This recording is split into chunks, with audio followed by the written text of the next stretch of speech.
You might be wondering what's going on, but please listen closely. Get out of here immediately. A doctor I had never spoken to before stopped me as I came to the hospital accompanying my mother. His face was filled with urgency as he pointed in a certain direction. I was shocked by what I saw there, feeling utter despair and astonishment. My name is Amy Parker. I'll be turning 37 this year and I'm still single. Right now, I'm living at my folks' place and working from home without ever leaving the house. When people hear this, they often say, "You're still living with your folks at your age," but I have my reasons. My mother, Susan, suffers from an illness that's affected her legs, making her life quite challenging. She's been in a wheelchair for over a decade. Because of her condition, I left my regular job and took on freelance work as an illustrator, which I can do from home. I take care of my mother while living at our family home and work from there to cover both our living expenses. I don't even have colleagues, let alone a lover. I often feel lonely about my surroundings. Fortunately, my work as an illustrator is well received and I get plenty of orders. However, as I go through them indifferently, I always feel this lingering emptiness. It seems like all my close friends from school days are living fulfilling lives, getting married, and having kids. Looking at the shining photos of my friends would often hurt, so I deleted social media apps a long time ago. When we do meet up after a long time, my friends are always talking about their husbands or their kids. Not being married and without kids, living just with my mother, I felt somewhat inferior. Whenever I'd get in touch with a friend, they'd ask, "What have you been up to?" I grew tired of that question and stopped positively contacting them. Over time, our connections faded, and now hardly anyone reaches out to me. It's completely my fault. It's not that I didn't want to break free from this situation and lead a better life. But ever since I lost my dad when I was little, it was only my mother, who took care of me all by herself. Considering her struggle, I felt it was my duty as her only daughter to be there for her. I kept telling myself that she had no one but me, and I had pretty much given up on a typical happy life. But then, one day, something unexpected happened, and my life started to change. I've always been told I have a serious personality. Born between a hardworking father and a flashy, fun-loving mother, I was their only child. My father passed away in an accident before I started kindergarten. My mother had been a stay-at-home mom until then, but took on the role of breadwinner afterward. That said, my father's life insurance paid out a significant amount, so she never really had to work outside. When I started elementary school, she remarried. She often mentioned how tough it was to raise me alone, and by that time, I think she had exhausted the life insurance money. My mother's new husband was a kind man, even though we weren't related by blood. He genuinely cared for me, and I grew fond of my stepfather and spent a lot of time playing with him. But it seems like my mom and I were just destined for hardships. The kind stepfather who came into my life fell ill and passed away. My stepfather is still in his 40s. The grief was unbearable and I resented the fate that made me lose a father twice in my life. Following his death, we received his life insurance, and I used that money to graduate from a junior college. After graduating from community college, my mother was against me leaving home. "Living in the city will be tough for you. Life ain't as sweet as you think." She'd say that over and over, trying to persuade me. But I was determined to move to the city. I wanted to become independent quickly to lessen her burden. I couldn't understand why she couldn't see that, and I even grew angry at her for constantly holding on to me. In the end, I compromised and gave up on going to New York. Instead, I started living on my own in Chicago, which was relatively close to my family home. I secured a job at a major sports goods company and started my own life without my mother's help. Living on my own for the first time had its challenges, but there were even more enjoyable moments. I found a lover, and my life seemed fulfilled, both personally and professionally. My lover at the time had a job that required frequent transfers, and my mother didn't like that, always saying, "You'd be better off breaking up sooner rather than later. Do you really want a life where you're constantly tossed around after marriage?" she'd say, almost like a threat. Even though I understood her concerns, I felt that I should decide my life path on my own. Despite her repeated warnings, I was discussing marriage with my lover, and it was when she suddenly called me out of the blue. Actually, I've been diagnosed with a serious illness. It seems like I'm done for. The doctor said there's no cure. You've got to be kidding me! I exclaimed in shock and quickly decided to rush to see my mother. I don't remember when my real dad passed away because I was too young, but losing my stepfather was truly heartbreaking. Now, fearing the loss of my mother, I couldn't even stay calm while waiting for my return train. I grabbed just the essentials and hurried back to my family home in a rush. At that time, I was 27. When I visited the hospital, the doctor told me, "Your mother can't walk anymore due to disability in her legs." When I asked what happened, I was told it was some rare, unexplained disease, and I felt overwhelmed. I'm gonna need to live in a wheelchair from now on. I don't have a husband. I'm sure I won't be able to make it without you, Amy. I didn't know what to say when she told me that. I have a job and I've promised to marry my lover, and now I'm suddenly being asked to come home. I immediately contacted my lover and decided to put our marriage plans on hold for a bit. Thankfully, my lover, understanding the situation with my mother, stay with your mom and support her. I talked to my workplace about her situation and took a leave of absence to return home and start taking care of her, who now lives in a wheelchair. In the beginning, she was quite humble. However, as time went on, she began to subtly interfere with my relationship with my lover. Maybe I should head back to Chicago for a bit. I'll be right back. Maybe I can ask the helper to come by tomorrow? I can't neglect my boyfriend, so when I suggested this, my mother vehemently refused. My body hurts so much. While I can't walk and have no joys left, you're the only one having a good time. Her words, cutting deep into one's guilt, hurt my heart. This is how my mother always pleaded with me not to go back to Chicago. As long as I have Amy by my side, I'm happy, she'd say. Over and over, she would whisper these words, trying to keep me close. When I discussed returning to work after my leave of absence, my company initially offered telecommuting. But if I continued to only work remotely, it became uncomfortable at the office. In the end, I couldn't return, and I resigned after a year of leave.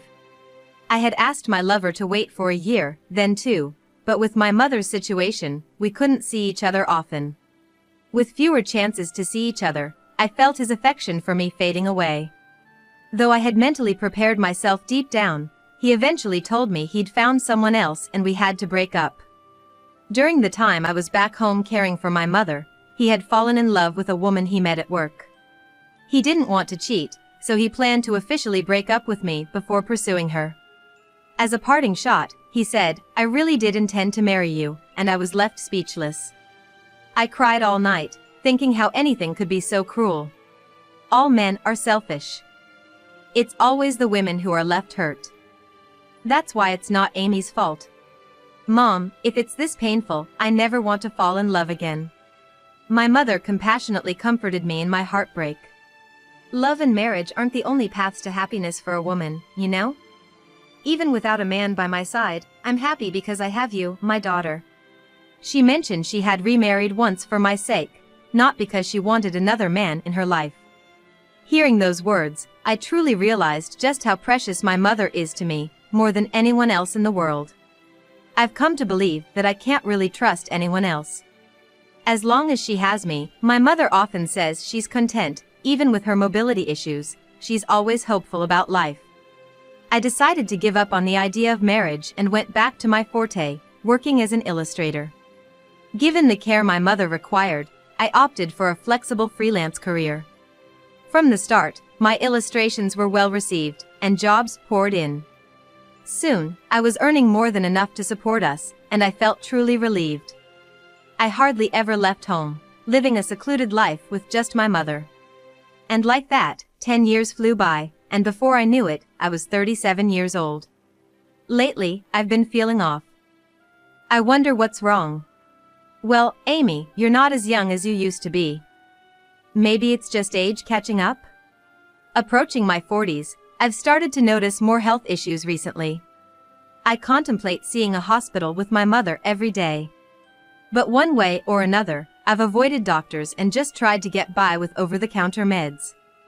Just as Mother said, I'm not young anymore. Many of my friends are deep into raising their kids, and I sometimes feel guilty for not having the same responsibilities. I haven't talked to anyone about this. Then, one day, my mother handed me a supplement she claims works wonders. You always take care of me, work, and manage the house. I wish I could be of some help to Amy too. Mom, thank you for everything you do for me. My mother seemed to always think of me and kept searching for well-reviewed supplements and health food products. The pills and capsules she handed me had an unfamiliar company name on them, but I wasn't particularly knowledgeable about them either. After starting to take them as Mother suggested, I felt as if my health was improving. Though, every once in a while, I'd suffer from stomachaches or dizziness, feelings I hadn't experienced before. When I started taking them, I was told that some side effects are common, so I continued as Mother advised. She said she was taking the same pills, so I figured they must be okay. With an unfounded confidence, I blamed my persistent poor health on aging and kept working. If I didn't have some struggles, people might think I have it easy in life. It was unbearable thinking that way, so I tried to convince myself that it was cooler to be seen as someone who endured hardships. At that time, I might have been intoxicated with the idea of single-handedly taking care of my mother. One day, I accompanied her regular checkup at the Central Hospital. Dr. Thompson was a kind-hearted physician who had been treating my mother since she first fell ill. This illness is tough to recover from, but we'll treat it to ensure it doesn't get worse. We hope for your continued support for many more years. While listening to Dr. Thompson, my mother had a big smile on her face the entire time. It was almost as if not getting better was a good thing. She'd be down after hearing it's not improving, so why could she smile? I shook my head, thinking to myself, that can't be right, my mother is a good person, and dismissed the fleeting thought. She probably was just happy to see Dr. Thompson, whom she'd been close with. It had been a 10-year relationship with Dr. Thompson. Both my mother and I trusted him very much. I felt the need to use the restroom, so after excusing myself, I left her side. When she goes to the examination room, there's always a nurse to look after her, so I'm not worried. As I came out of the restroom, I was suddenly addressed from behind. "Excuse me, are you Amy Parker?" a man asked, and I was taken aback.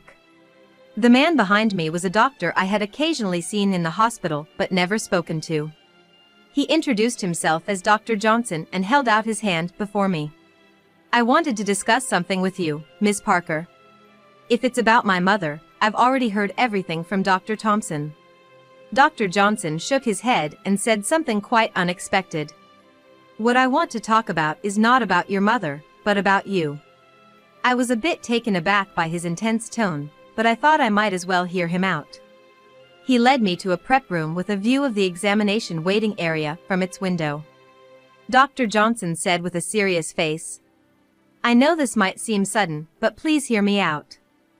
You need to get out of here, now." Confused by what was being said, I blinked in surprise. Dr. Johnson was pointing to the examination waiting area outside the window.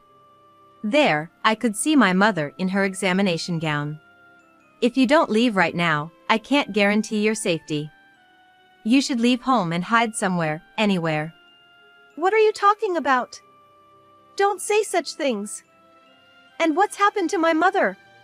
I couldn't just accept such a sudden declaration. Feeling frightened by his bizarre words in this isolated space, I tried to leave the room.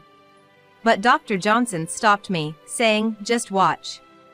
Then, something unbelievable unfolded before my eyes. I exclaimed, "What the? You saw that, didn't you? I'm genuinely worried about you. Because I'm not your primary doctor, there are things I can see and understand." But why would something like this happen? I couldn't tear my gaze away from the glass window. A mixture of shock and anger surged through me, making my head spin. Must have been my blood pressure skyrocketing in the heat of the moment. I felt dizzy and almost collapsed right there. Dr. Johnson caught me and laid me down on a nearby examination bed. "It's strange, I've been feeling off for a while now. I've been taking the supplements my mother recommended every day. As I said this, holding my head with my hand, Dr. Johnson's face contorted as if he had realized something. That might be something quite dangerous. To put it bluntly, it might not be just supplements, it might be harming your health. Why? They're all from my mother. Dr. Johnson replied in a soft voice, "That's why it's dangerous." I was taken aback, but deep down, I had always felt something was off. The realization now made me break out in a cold sweat. I had always suspected those supplements were shady. But I took them only because my mother had recommended them. Could it be she's now targeting your health? Why would she target me? Faced with the scene before me, everything I once believed in now seemed terrifying. It felt like everything I had faith in was collapsing. "You need to get out of here now. Call me when you're safe," the doctor instructed, and I bolted out of the room without looking back. What I saw was clear as day. My mother was in the waiting room, smiling at the nurse who was pushing her wheelchair. "I'm feeling great today." The nurse replied with a smile, "It'd be great if you could start physical therapy soon." When the nurse left the room to prepare something, my mother looked around furtively and then stood up. Pretending to be a patient forever is such a hassle. Wheelchairs are just inconvenient. As she muttered to herself, she walked away from the wheelchair and stretched big time. That wasn't the movement of someone diagnosed with a leg problem. After Dr. Johnson's warning, I headed straight home. What was Mother thinking, deceiving me for 10 years? I wanted to believe it was some kind of mistake, but even after that, she was still wandering around the examination preparation room. If everything up to now was just an act, I can't possibly forgive her. Driven by anger, I packed my stuff and stormed out of the house. I boarded a train heading back to the town I used to live in. Throughout the journey, I kept getting constant calls from Mother, who had realized I was gone, but I ignored them all. I kept replaying the conversation I just had with Dr. Johnson in my head. From that room's window, Mother looked perfectly healthy. She walked around with no issues, and the moment she noticed someone was coming, she sat in a wheelchair and exaggeratedly stroked her leg. To my shock, Dr. Johnson said something horrifying. "I can't say for certain without checking the supplements and health food products your mother has been giving you, but there might be ingredients in them that are making you ill." After asking about my recent health issues and when I started taking the supplements, he looked deeply concerned. That's crazy! Why would Mother do such a thing? Perhaps, Mother got tired of pretending to be sick and now wants to make you ill. You're young, and the disability benefits would be high. When asked if anything unusual had happened around me, my hands began to shake. That's right, Mother and I had lost close family members in the past. One was my biological father and the other was Mother's second husband. Both died from illnesses, and each time, a substantial insurance payout was received by our household. Dr. Johnson's words were a shock to me, who had wanted to believe in Mother. Desperate, I sought refuge with a friend I was close with at my previous job. It was our first meeting in roughly 10 years, but I couldn't care less about that now. What's gotten into you all of a sudden? Please, I can't go home for some reasons. I need a place to stay for a while. I pleaded with my friend, and she let me stay at her place for a while. I promised to find a new place during that time, and she probably sensed something was up with me. "You can stay until you've got a solid plan for your new life," she said. While staying in my friend's room, I took some time to calm down and finally answered a call from my mother. Even after several days since I left home, the constant calls were unnerving. On the phone, of course, Mother was furious. "Amy, what's the meaning of this? Why did you suddenly leave me? My leg hurts and it's been tough for me." No matter how much she yelled, I responded coldly with, "Really?" Not liking my attitude, Mother scolded me sternly. "You call yourself my daughter? After all I've done for you, is this how you repay me?" Looking back, my biological father and stepfather took better care of me than Mother ever did. My mother has always been wild, often going out at night, leaving me alone most of the time. Both my real father and stepfather loved me dearly but passed away too soon. Mother always said she cared for me, but she stood in the way of my happiness. Her words didn't make sense. Spending time with my friend made me realize how twisted my relationship with her was. I retort sharply. I snapped back, "Did your foot hurt? Weren't you walking just fine in the examination room on your own?" She probably didn't expect me to know about that day. Mother is silent for a while, then after a few seconds, she speaks in a flustered tone. What? What are you talking about? You must have confused me with someone else. And then she started again, "I can't live without Amy," sobbing to get her point across. But no matter how much she scolds me for being an ungrateful daughter, my resolve won't waver anymore. It's no use lying anymore. "And those weird supplements and health food products you've been giving me, I gave them to Dr. Johnson. He's analyzing their ingredients now." The moment she realized I wasn't buying her story, Mother went hysterical. She ranted and raved, hurling insults, and shrieked at me in a piercing voice. "Who's this Dr. Johnson? Amy, he's fooling you. Haven't we always been close?" Mother always tries to push her own narrative without considering my feelings. It was the same when she opposed my marriage. Even when she manipulated me into giving up my job and my lover, she never once considered my opinion. She never once tried to listen to my opinion. Now I feel embarrassed that I believed I only had my mother. Why did I ever trust her? My mother was always all talk and neglected me. She was always chasing after men, parading around town in her flashy outfits. Maybe it's because she got sick and became vulnerable. Or maybe when she couldn't find a man to fool around with anymore, she kept me, her daughter, close by.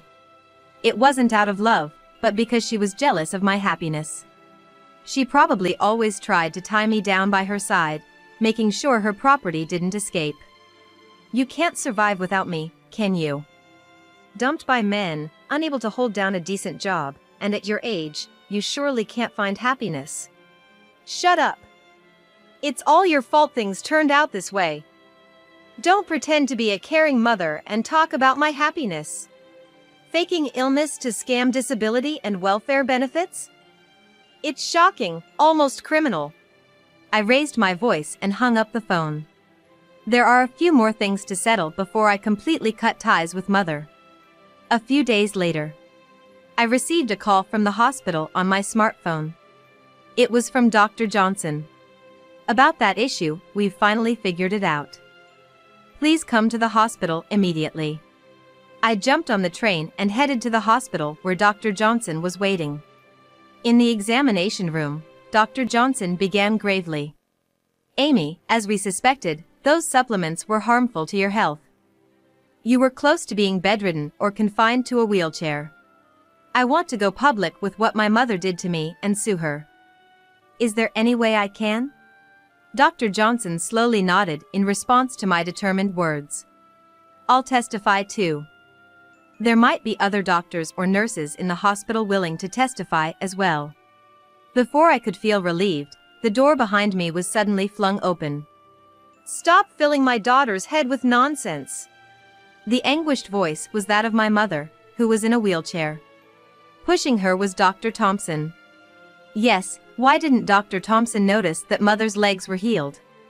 As her primary doctor, he surely should have seen through her act. Mother continued to scream hysterically at Dr. Johnson. I ignored it and turned to Dr. Thompson. "Doctor, what's the current state of my mother's legs?" As always, Dr. Thompson replied with a calm smile. "Well, nothing's changed. Your mother has been battling her illness for 10 years. Why are you, her daughter, blaming such a hard-working woman like her?" The moment he heard that, Dr. Johnson looked terrified. Turns out, Dr. Johnson had always held Dr. Thompson in high regard. He had been working hard, following in the footsteps of him as a doctor. But one day, I noticed that Dr. Thompson's words and actions were becoming increasingly erratic. It seemed only Dr. Johnson had noticed this change, and it appeared he hadn't talked about it with anyone else. Dr. Thompson should know that Parker can walk.